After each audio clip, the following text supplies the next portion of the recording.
everyone, it's Gina from Orchid and Opal Jewelry and Beads, and I am going to show you today how to make these wire wrapped teardrop earrings. I showed you a couple of these pairs on a recent finished jewelry update, and this isn't my design or anything. It's a pretty basic wire wrapping technique, but a lot of you expressed interest on wanting to see me make these or learn how to make these, and so I definitely wanted to put out a video showing you that technique. So I made this another technique of the week video is what I'm calling it, because it is not one of my designs, but it is a technique that you can use to take forward on a lot of different projects. So what you'll need for this project are some jewelry connectors. Now these are teardrop shape connectors. They can be hard to find.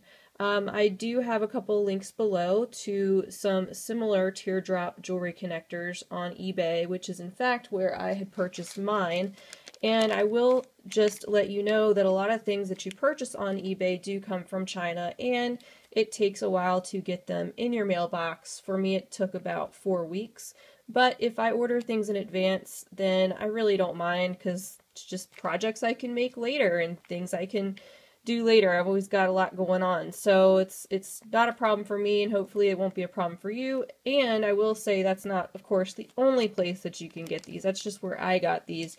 One of my great viewers, Megan, she leaves me some awesome comments, and she alerted me to the fact that goldenagebeads.com has a lot of connectors. So I just went on their site and I searched teardrop connectors or teardrop link, and I did find quite a few of the teardrop shape connectors come up, and they have all different sizes. They don't have this exact size that I'm using here. These are about 20 millimeters by 30 millimeters. But, you know, you can use the technique on any size and find something similar. Also, it doesn't have to be a teardrop. You can do rounds, you can do squares, you can do hexagons, whatever you want to do. Like I said, this is just a really cool technique that you can take and you can use in a lot of different ways. The other thing I'll be using today is a product that I received from beebeecraft.com. They send me some products each month for me to review on my channel, and then to use in a tutorial or a project to pass along to you guys to show you how they work and things like that. So I thought this would be a perfect way to show off some of their 28 gauge wire that they had sent me. Now I did go on their website just now, and it looks like that product is not in the US warehouse anymore.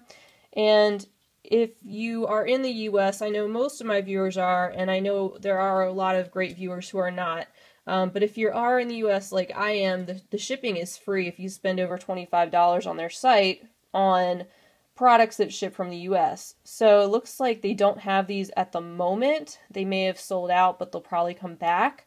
They have them in the China warehouse. You just would have to pay quite a bit more for shipping.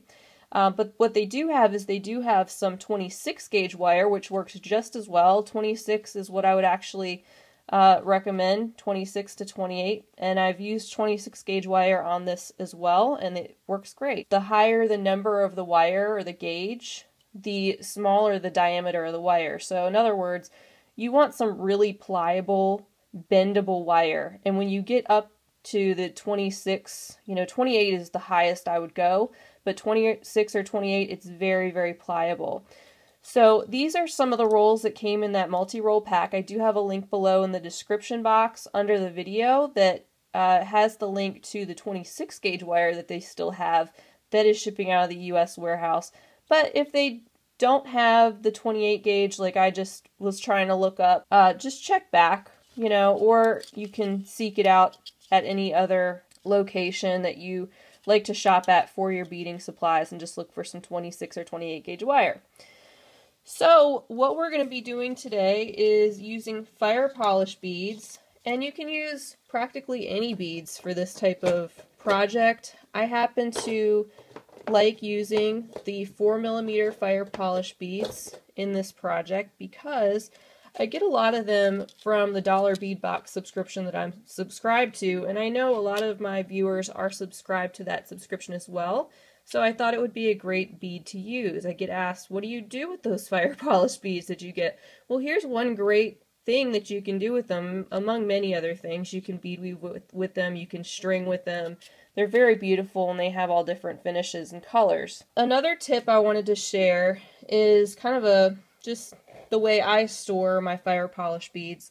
I have a storage system for my strands, but then you get into the problem of when you open up or cut a strand and you're using a color in a project, you sometimes end up with these dribs and drabs of different colors.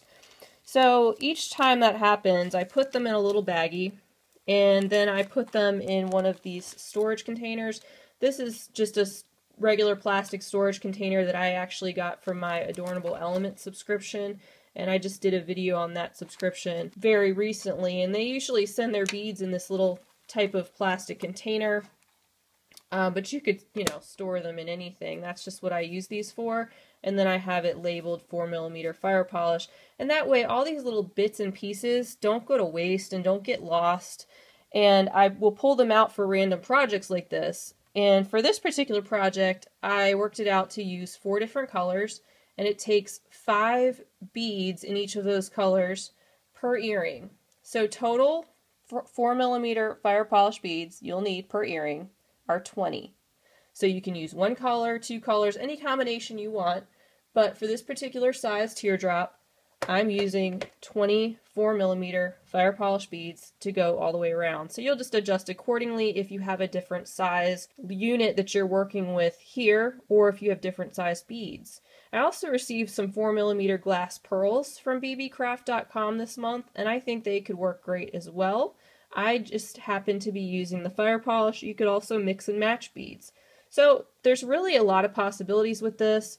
And I also want to just mention too, another idea is that you could hang something in the middle if you wanted to further embellish it. I happen to like the simplicity of it like this, but you could also hang a bead, dangle it from here, and it could hang in the center kind of like a frame, so that'd be pretty too. So just some ideas to get you going. But the first thing I need to do is I need to lay out my beads. So I'm going to do that and I'll be right back. And also I'm going to cut a piece of my 28 gauge wire to about 15 inches in length. So I'll be right back. Okay, so I'm back and I have my workspace set up so that I'm ready to go. What I like to do is I like to set out my beads in the order that I'm going to use them on my earrings. So you can see that this would be for one earring and this would be for the other earring. I have 5 of each color and I'm using 4 colors, and I have them in a row so I can just go back and forth down the row while I'm stringing on my beads. I do have a set of nylon jaw pliers here. They're a little beat up right now because I do need to replace the tips, which happens, but I haven't gotten a chance to do that yet, so just ignore that for now. But you will need a pair of pliers of some sort. If you don't have the nylons, just, use whatever you have. The nylons are great for working with wire because they do prevent you from scratching up your wire. So it keeps it nice and shiny and the finish from getting all messed up. So I do recommend getting a pair of those if you are interested in doing more with wire. I will have a link to a set below that is similar, if not the same as this one, on Amazon if you're interested in purchasing one of those as well.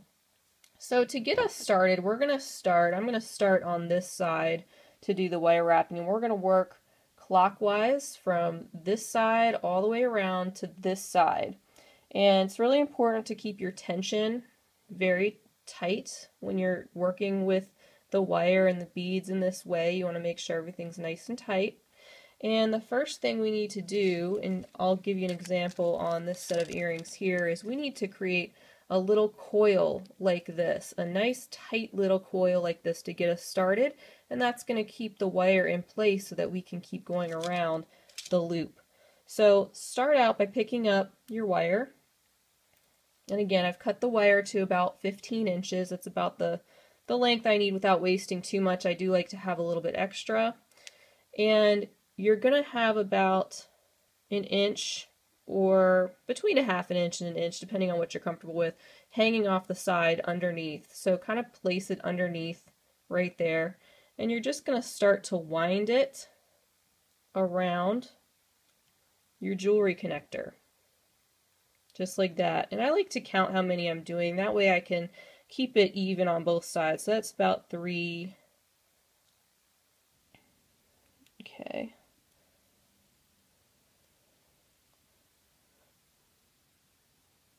So that's about, let's do about 2 more. So I'm going to take this end since I ran out of wire on that end.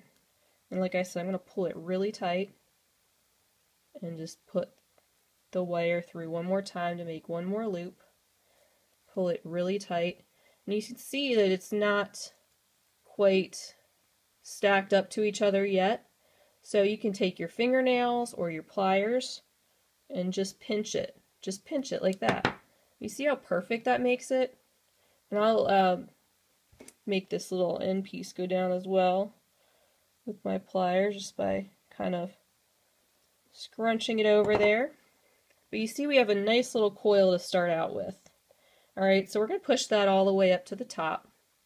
And then we have our wire kind of sticking out the back of that end. We're ready to string on our first bead. So I'm going to set this down, and just like you would with beading thread, you're just going to string on your first bead, just like that, and let it fall all the way to the bottom. And then kind of position it in place so that it's slightly sideways, the hole's coming out this way. And then take your wire and put it through, behind and through your connector, just like that, and pull the wire so it's nice and tight and the bead is sitting nice and tight and in place, just like that. And then put your wire through one more time. So that's what you end up with. At this point, I like to kind of lightly pull with my nylon jaw pliers, or you can pull with your hand or your other set of pliers, and just tighten everything up. So scooch it down so everything's nice and tight as best you can. So that's our first bead. Moving on, let's go to our next bead in the series and let it fall down. Tip it on its side, and remember, scrunch it over with your 2 fingers over here so that everything stays taut. Put your wire through the connector so that you're forming your tight little loops around, and put it through one more time.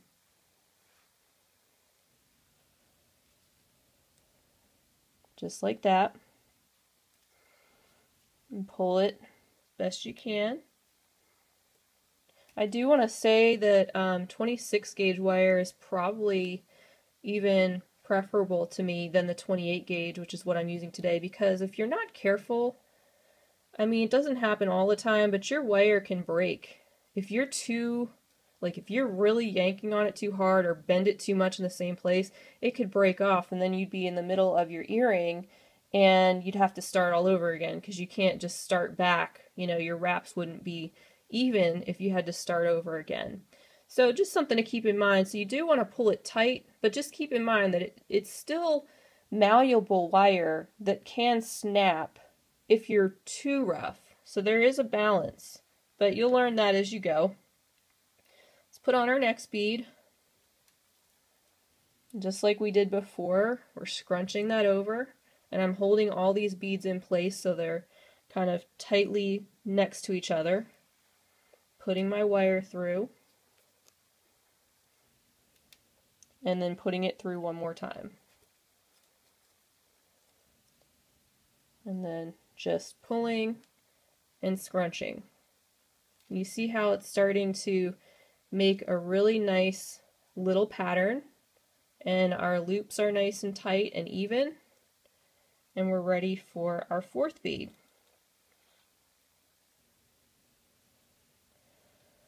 So string that on. Okay, just hold it all nice and tight together. Pulling your wire through. And this will take some practice. Don't feel like you have to get this on the first try. Just learn how to get the technique down. Then once you do, you can apply this technique to so many different things. And I'm just going to use my nylon pliers to straighten that out. Did you see I had a little bump in my wire? That's why these are so nice.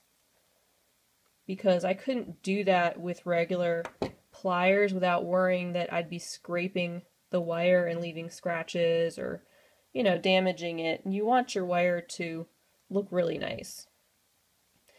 So this is our start to our earring, and this is really all you do. So depending on what shape you're using, what beads you're using, you know, it may look different. You may use more or less beads, but this is the same technique that you could use for all different things.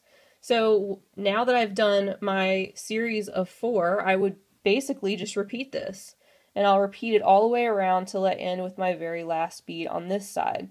So I'm going to keep beading around, and I'm going to come back when I'm ready to finish up the earring by making that last little coil on the other side. So keep beading and meet me back.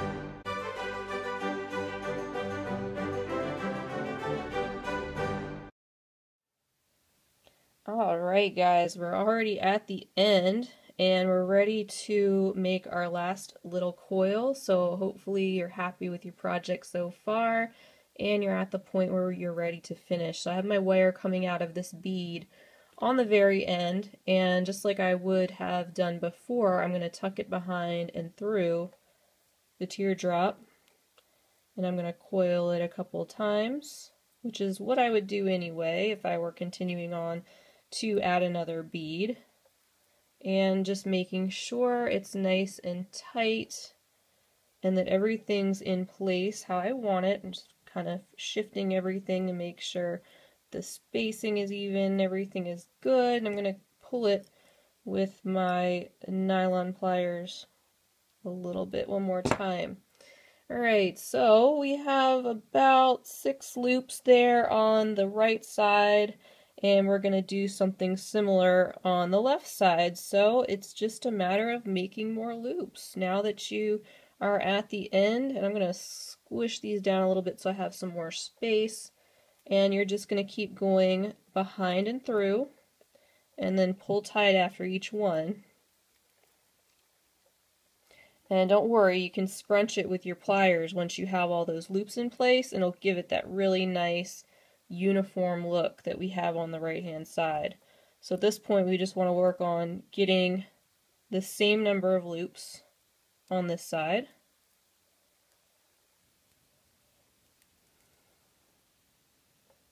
Okay, I'm going to use my pliers to scrunch it and see how it looks.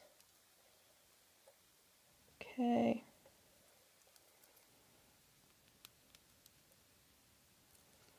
There we go. I'm going to go around one more time because I'm just eyeballing it, but that looks good to me.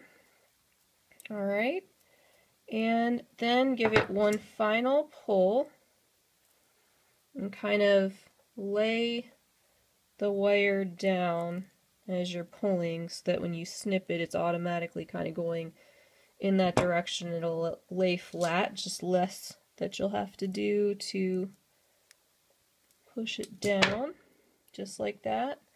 But that's really all there is to it. So you can see how just using that technique of making sure the wire is nice and tight in between each bead, wrapping it the same number of times between each bead, and also going in the same direction with your wrapping, that's what's going to give you that really nice uniform look. And then don't forget to just kind of squeeze everything together with your pliers at the top. Make sure those ends aren't sticking out so they don't poke you. And all you have to do at this point is attach your ear wire. So I'm just going to take my ear wire like that, and I'm going to use my pliers to open it up. So I'm going to twist it away from me like that, and I'm going to add my earring. I'm going to twist it back and close it up, just like that. So, like I said, this is a great technique that you can take and use in a lot of different ways. You can make bangle bracelets with this technique. Heck, you could even do your beads on the inside like I did here. There's all kinds of things you can do, all kinds of shapes you can play with, all kinds of beads you can play with. You could even build on these beads and add layers of beads. You could dangle something from the middle. There's so many options with this technique, so I hope it helps to inspire you and give you some great tips on how to get this look. It's also a wonderful way to use up those little bits of beads that you have lying around that you don't know what to do with because it's not really enough for a huge project. So that's why I love using the fire polish in this way, because I can always find a great mix of leftovers that go really well together. So let me make up my matching earring and I'll be back to close out the video. Alright everyone, so here are the finished earrings. I love them so much. I love the combination of the white and the silver and the crystal AB beads. I think they look so pretty together. And I just want to share something funny. If you happen to have counted the beads on these earrings, you'll notice, because I know everybody's sitting here just counting the beads, I'm missing one. These have 19, so I had to laugh because that's all you can do sometimes. This is what happens when I film anything. Something happens, some mistake, just something throws me off. I think it's because I'm so distracted trying to just keep everything in frame and focus. But anyway, as I was going through the first earring, apparently one of the beads I was supposed to use like rolled over to the other section, and I ended up using 19 beads, and I thought it was kind of funny because I could have scrunched these down just a little bit more and added one more, although I think it looks great as it is. So anyway, I was like, oh man, of all things, I'm not going to redo this video just because of one stinking little bead. So anyway, mistakes happen, you just have to laugh. And what I ended up doing was just taking a bead off of the pile from my other earring and just had 19 beads per earring here. So anyway, I want to thank you guys so much for being with me. I hope this was helpful for you. I hope you take this technique and apply it to lots of other cool things. And please feel free to share anything you make from my videos on my Facebook page, because I always love to see them. And you could even put them on Instagram and tag me at Orchid Opal Jewelry or hashtag Orchid and Opal, and I will check it out. And feel free to leave me a comment or question below, because I love to hear from you, anything you want to say. And I hope you guys have an awesome day. Happy beading!